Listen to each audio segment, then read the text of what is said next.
नमस्कार, मैं हूं अमित पालित और वक्त है सबसे बड़े चुनावी शो अब की बार किसकी सरकार का, जिसमें हम आपको दिखाते हैं चुनावी राज्यों की सियासी खबरें और आज की लेटेस्ट इलेक्शन न्यूज आपको दिखाएं। लेकिन उससे पहले नजर डालते हैं इस वक्त की और राजनीति से जुड़ी हुई 3 बड़ी हेडलाइंस। तो चलते हैं, पहली हेडलाइन आपको बताते हैं। पहली हेडलाइन क्या है? पहली हेडलाइन है खाद कारखाने से 2022 की फसल। जी हां, योगी आदित्यनाथ ने थोड़ी देर पहले ही प्रधानमंत्री नरेंद्र मोदी के मिशन पूर्वांचल की डिटेल शेयर की है। 48 घंटे बाद पूर्वी यूपी को खाद कारखाने के तौर पर बहुत बड़ा तोहफा मिलने वाला है और 7 दिसंबर के दौरे पर प्रधानमंत्री मोदी गोरखपुर को और कौन कौन सी सौगात देंगे इसकी पूरी डिटेल में मैं आपको बताऊंगा। लेकिन अब रुक करते हैं दूसरी बड़ी खबर का। दूसरी बड़ी खबर भी उत्तर प्रदेश से, जहां पर जिन्ना का जिन अभी भी देखिए जगा हुआ है। जिन्ना पर घमासान, ओबीसी वोट किसके नाम। घमासान जारी किस बात पर है? डिप्टी सीएम केशव प्रसाद मौर्य ने अखिलेश यादव पर एक बार फिर से हमला बोला और जिन्ना पर सियासी घमासान को आगे ले गए। ओबीसी वोट का इससे कनेक्शन क्या है यह भी आपको बताएंगे डिटेल में। तीसरी बड़ी खबर आपको बताते हैं क्या है। जी हां, ये किसान आंदोलन से जुड़ा हुआ है कि किसानों की घर वापसी पर बातचीत कब होने जा रही है, क्योंकि संयुक्त किसान मोर्चा ने सरकार से बातचीत के लिए 5 लोगों की टीम बना दी है और बातचीत कब होगी और कब घर लौटेंगे किसान, इसे लेकर टिकट का नया ऐलान भी आपको बताएंगे पूरी डिटेल में। लेकिन शुरुआत हम करते हैं उत्तर प्रदेश से, क्योंकि बड़ी खबर तो वहीं से आ रही है, यूपी के गोरखपुर में। जी हां, 7 दिसंबर को जाने वाले हैं प्रधानमंत्री नरेंद्र मोदी और प्रधानमंत्री मोदी वहां पर गोरखपुर दौरे के दौरान पूर्वी यूपी को सपनों का नया आयाम देने वाले हैं। खाद कारखाने का शुभारंभ करेंगे प्रधानमंत्री मोदी। वो एम्स गोरखपुर और साथ ही आईसीएमआर के आरएमआरसी का भी उद्घाटन करेंगे। रिसर्च सेंटर बनने जा रहा है। प्रधानमंत्री के गोरखपुर दौरे से पहले मुख्यमंत्री योगी आदित्यनाथ ने पूरी डिटेल शेयर की है और पूर्वी यूपी के विकास में प्रधानमंत्री के योगदान का जिक्र किया है। उन्हें नामुमकिन को मुमकिन करने वाला लीडर बताया है और विपक्ष की सरकारों पर पूर्वांचल की ओर ना देखना या फिर रुख ना रखना और उसे बीमारू बनाने का आरोप भी लगाया है। देश के यशस्वी प्रधानमंत्री आदरणीय श्री नरेंद्र मोदी जी द्वारा 7 दिसंबर को पूर्वी उत्तर प्रदेश के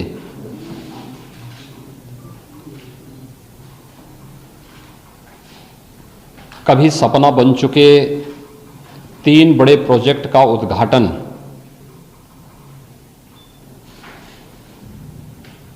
प्रधानमंत्री जी के कर कमलों से होने जा रहा है।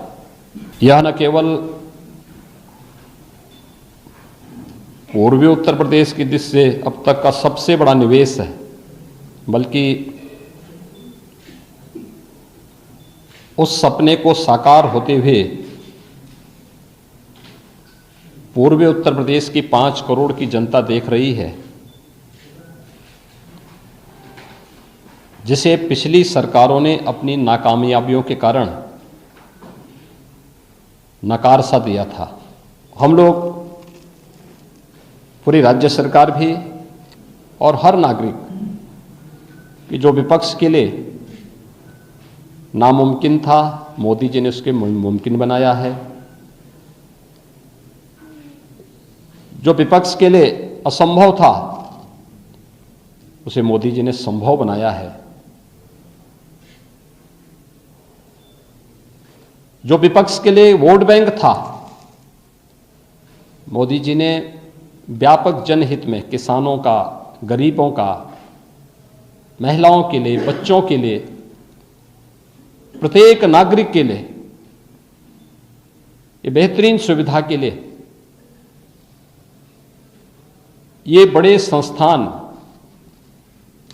यहाँ पर इस क्षेत्र के उन्नयन के लिए, यहाँ की समृद्धि के लिए, यहाँ की खुशहाली के लिए उपलब्ध कराए हैं। और इस दृष्टि से 7 दिसंबर की तिथि पूर्वी उत्तर प्रदेश की दृष्टि से, उत्तर प्रदेश के विकास की दृष्टि से महत्वपूर्ण तिथि होगी। तो गोरखपुर को सबसे बड़ा गिफ्ट खाद फैक्ट्री के तौर पर मिलने जा रहा है, जो किसानों और रोजगार के लिहाज से बेहद अहम होने जा रहा है। मोदी 30 सालों से बंद कारखाने का शुभारंभ करने जा रहे हैं। जी हां, 30 साल से बंद पड़े इसको शुभारंभ होगा, यानी कि यहां पर फिर से एक बार प्रोडक्शन शुरू हो जाए। कारखाने पर 8,600 करोड़ का खर्च आया। 2016 में शिलान्यास हुआ, 2021 में इसका आप देखिए कि हो रहा है, उद्घाटन हो रहा है। 46 टन से ज्यादा महीने के अंदर ये तैयार हो गया है। और इस कारखाने में आपको बता दें 12 लाख टन से ज्यादा यहां पर तैयार किया जाएगा खाद, जिसमें नीम कोटेड जो यूरिया होता है उसका उत्पादन होगा और इसका फायदा यहां पर लोगों को मिलेगा। और इसकी जो पिलिंग है, टावर की जो ऊंचाई है करीब 150 मीटर है, जो कि बताया जाता है कि सबसे ऊंची है। और ये स्वदेशी नीम कोटेड यूरिया का उत्पादन यहां पर जब होगा, इसका फायदा लोगों को मिलेगा। और साथ ही आप सोचिए कि यहां पर रोजगार के भी कितने अवसर पैदा होंगे। तो पूर्वांचल के लिए, किसानों के लिए एक बहुत बड़ा, हम कह सकते हैं कि गिफ्ट ये मिलने जा रहा है। सीएम योगी ने आज विपक्ष पर भी बड़ा हमला बोला। उन्होंने कहा कि पूर्वांचल में इलाज के अभाव में मासूमों की मौत होती है, लेकिन पहले की सरकारों ने कोई ध्यान नहीं दिया। लेकिन आज तस्वीर बिल्कुल बदल चुकी है। स्वास्थ्य सुविधाएं बेहतर होती जा रही हैं। अब यहां पर बच्चों की जिंदगी बचाई जा रही है। कभी बाढ़ और बीमारी के लिए जाना जाने वाला ये पूर्वी उत्तर प्रदेश मासूम बच्चे यहां असमय दम तोड़ते थे। सरकारों की संवेदना कभी उन गरीबों के प्रति, अभावग्रस्त उन लोगों के प्रति नहीं देखने को मिली थी। एन्सेफेलाइटिस की ही हम बात करें, 40 वर्षों में 50,000 से अधिक बच्चे यहां पर असमय काल कलवित हुए। कोई पुख्ता व्यवस्था नहीं हो पाई। और 2016 में ही प्रधानमंत्री मोदी जी ने पूर्वी उत्तर प्रदेश को एक एम्स दिया और वह गोरखपुर में ही स्थापित किया। एम्स भी बनकर के तैयार है। विश्वस्तरीय विशेषज्ञ स्वास्थ्य सुविधा का एक महत्वपूर्ण केंद्र, देश और दुनिया में स्वास्थ्य सुविधा की अपनी जिसकी ब्रांड है, उस एम्स का उद्घाटन भी प्रधानमंत्री मोदी जी के द्वारा ही 7 दिसंबर को होगा। अब देखिए, चुनाव की बात हो रही है, चुनाव का शो है, तो गोरखपुर मंडल के बारे में आपको जानना पड़ेगा, क्योंकि वहां पर जो पॉलिटिकल गणित है उसको आप समझिए। उसको आप समझिएगा तो आपको ये अंदाजा लग जाएगा कि आखिरकार गोरखपुर इतना इंपॉर्टेंट क्यों है। और प्रधानमंत्री मोदी जब 7 तारीख को वहां पर पहुंचेंगे और जो सौगात वो देंगे, उस सौगात के मायने चुनाव में किस तरह से रिजल्ट के तौर पर सामने आ सकते हैं। गोरखपुर मंडल में कितने जिले हैं? 4 हैं। 28 विधानसभा की सीटें हैं यहाँ पर, ठीक है। तो 28 विधानसभा सीटों पर आप कह सकते हैं कि नजर है। अब इसमें बीजेपी के खाते में कितने आए थे? 24। और जो दूसरी पार्टियां हैं उनके खाते में 4 गए थे। तो कुल मिलाकर यहां पर बीजेपी ने अपना दबदबा बनाया। सिर्फ 4 सीटें उनको कम मिली थी 28 सीटों में से। लेकिन अब नजर किस पे रखनी है? 2022 में। 2017 में क्या हुआ था ये हम आपको समझाते हैं यहां पर किस तरह से। देखिए, सिलसिलेवार चलते हैं हर रिजल्ट के हिसाब से। गोरखपुर में 2017 का रिजल्ट हम बता रहे हैं आपको क्या रहा है। यहाँ पर 9 सीटें हैं गोरखपुर में, उसमें 8 बीजेपी के खाते में गई है, 1 बीएसपी को यहां पर मिला था, तो 8 बीजेपी। इसके अलावा देवरिया आप देखते हैं, देवरिया में देखिए 7 सीटें हैं, बीजेपी के खाते में 6 गए हैं। आप देखते रहिए कि हर जगह पे बीजेपी ने लगभग 98% उन्होंने बाजी मारी है यहाँ पर। अब कुशीनगर में देखिए 7 सीटें थी, बीजेपी ने 5 जीती है, एसबीएस को 1 मिला है, कांग्रेस को 1 मिला है। एसबीएस बीजेपी के साथ रही थी, लेकिन बाद में गठबंधन से अलग हो गई, यानी सुहेलदेव पार्टी की मैं बात कर रहा हूं। अब महाराजगंज का क्या हाल है? 5 में से 4 बीजेपी के खाते में, 1 निर्दलीय को गया है। तो ये महाराजगंज का है, जो हम 28 सीटें आपको बता रहे हैं, ये गोरखपुर मंडल का। तो कुल मिलाकर देखिए, पूर्वी उत्तर प्रदेश बीजेपी के लिए इसलिए अहम हो जाता है क्योंकि जो पूर्वी उत्तर प्रदेश है वो एक वक्त में सपा का गढ़ रहा था, लेकिन 2017 में धराशायी हो गया। 2019 में भी हम कह सकते हैं धराशायी हुआ। अब 2022 पे नजर है और ये देखना है कि आखिरकार क्या 2022 में 2017 को फिर से रिपीट किया जा सकता है, क्योंकि योगी आदित्यनाथ भी इसी इलाके से आते हैं, प्रधानमंत्री मोदी का भी जो संसदीय क्षेत्र है वाराणसी है, और अखिलेश यादव भी यहीं से आते हैं, यानी कि आजमगढ़ से वो सांसद है। ऐसे में बीजेपी के लिए बहुत ही अहम हो जाता है इस इलाके में सीटें निकालना। सीएम योगी प्रधानमंत्री के दौरे से पहले पूरे एक्शन में नजर आए। वो खुद गोरखपुर में गए, पीएम के दौरे की तैयारियों पर नजर बनाए रखी। तो आज उन्हें चंदौली भी जाना है, जहां वो पूजा पाठ करेंगे। जी हां, पूजा पाठ करना है, उसके अलावा चुनावी रैली को भी संबोधित करना है। और आज लखनऊ में 5,000 नए स्वास्थ्य उपकेंद्रों का शुभारंभ भी करेंगे। तो आप देखिए कि आज ये योगी आदित्यनाथ का पूरा शेड्यूल आप देख लीजिए क्या है। गोरखपुर में है, प्रधानमंत्री मोदी के दौरे का जायजा वो ले रहे हैं। चंदौली में जा रहे हैं जहां पर उनको पूजा पाठ करनी है, उसके साथ ही उनको वहां चुनावी रैली में हिस्सा लेना है। फिर उनको लखनऊ में वापस आकर 5000 स्वास्थ्य उपकेंद्रों का भी शुभारंभ करना होगा। और अगली खबर हम बात करते हैं उत्तर प्रदेश से, लेकिन डिप्टी सीएम केशव प्रसाद मौर्य ने जो अखिलेश यादव पर हमला बोला है, अब उसका असर क्या होगा ये भी आपको बताते हैं। केशव प्रसाद मौर्य ने क्या कहा अखिलेश को? उन्होंने कहा कि अखिलेश अली जिन्ना, जी हां, जिन्ना की बात एक बार फिर से छेड़ दी है उन्होंने। डिप्टी सीएम मौर्य ने कहा कि अखिलेश पर पिछड़ों की अनदेखी करने का आरोप लगा दिया और दावा किया कि 2014, 2017 और 2019 की तरह यूपी में एक बार फिर से जो ओबीसी वर्ग है वो बीजेपी के साथ अटूट है और बीजेपी के साथ आने जा रही है। अखिलेश यादव जी का जो है, मैं आपको बता दूं, उनको तो मैं अब श्री अखिलेश यादव नहीं कहता हूं, उनको श्री अखिलेश अली जिन्ना कहता हूं। लेकिन वह पिछड़ों के नाम पे जो भी थोड़ी बहुत राजनीति करने की कोशिश कर रहे हैं, ये अवसरवादिता कहा जाता है।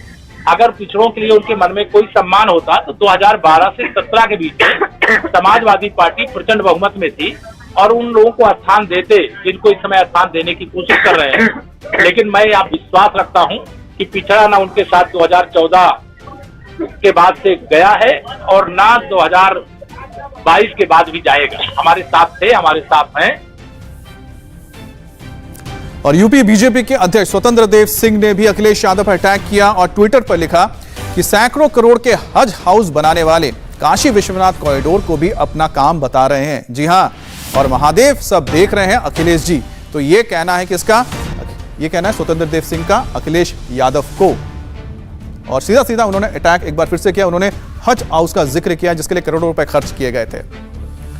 अब तीनों कृषि कानून वापस हो चुके हैं, लेकिन संयुक्त किसान मोर्चे के नेता आंदोलन पर अड़े हुए हैं। सरकार बातचीत के लिए जो प्रस्ताव दिया था उसके लिए 5 लोगों की कमेटी बना दी गई है किसान यूनियन की ओर से। संयुक्त किसान मोर्चा जो है, जिसमें राकेश टिकैत तो शामिल नहीं है लेकिन उनके नुमाइंदे जरूर हैं और उन्होंने रिएक्शन भी दिया है। उन्होंने सरकार से बातचीत नहीं करने का आरोप लगाया और साथ ही और क्या बातें कही आपको बताते हैं। जी, फाइनली आप लोगों ने एक कमेटी का ऐलान कर दिया, 5 सदस्य कमेटी जो सरकार से बात करेगी। हाँ, सरकार से बातचीत करेंगे। सरकार कह रही थी कि हम किससे बात करें, तुम किससे बात करो, ये कमेटी है। सरकार बात नहीं करना चाहती, यहीं उलझा रखी सब। अरे बात करो, बैठते क्यों नहीं? बैठो, बातचीत करो, ये कमेटी है, उससे बात करो, बढ़िया निपटाओ काम। इस बार में अपने सरकार को सूचित किया कि हमने 5 सदस्य कमेटी बना। पता सरकार को सब पता। अब बना दी ना कमेटी, बताओ कहाँ आना उसको, वहीं आओगी, वहीं बात करेगी। लेकिन आप आंदोलन के बहुत बड़े चेहरे हैं, आपको इस कमेटी में होना चाहिए था। सरकार से सीधी बात नहीं रहते ना, हम नहीं करते सरकार को बात, सरकार से हमारी कमेटी करेगी बात। हम बाहर मोर्चा संभालेंगे, बात वे करेगी और सरकार उन्हें संतुष्ट कर लो, बस हम संतुष्ट हो जाएंगे। कमेटी बात करेगी, आप गाजीपुर में डटे रहेंगे इसी तरह? पूरे मोर्चों पर डटे रहेंगे हम, गाजीपुर पर नहीं, पूरे मोर्चों पर। तो कमेटी पर पूरा भरोसा है? अभी संडे आज का दिन है, कल एक दिन है, फिर आप लोग 7 तारीख को? हाँ, 7 तारीख को फिर करेंगे। कमेटी बताओगी हमारे से बात हुई या नहीं हुई, कमेटी बताएगी। कमेटी जो गठित की गई है, कमेटी किन किन बिंदुओं पर बात करेगी? अपने पूरा दिशा निर्देश पूरे बिंदु पे वही बात करेगी। अब फाइनल जो भी इशू है, वो एमएसपी का हो, 3 काले कानून तो खत्म हो गया उसका हो, वो मुकदमों का हो, ट्रैक्टर बंद है उसका है, हरियाणा के हैं, उत्तर प्रदेश के हैं, जहाँ के भी हैं, उनको अगर किसी की जरूरत होगी तो वे बुलाते रहेंगे। अगर उन और अब बात पॉलिटिक्स की पंजाब से। जी हां, पंजाब में शिक्षा पर चन्नी सरकार और केजरीवाल सरकार में ठनी हुई है। अब पंजाब में दोनों की जंग दिल्ली तक पहुंच चुकी है। जी हां, दिल्ली में आज नवजोत सिंह सिद्धू दिल्ली में प्रदर्शन कर रहे हैं और यहां पर वो गेस्ट टीचर्स का मुद्दा उठाने के लिए पहुंचे हैं। और आप देखिए यहां पर वो नारेबाजी चल रही है और निशाने पर है केजरीवाल सरकार।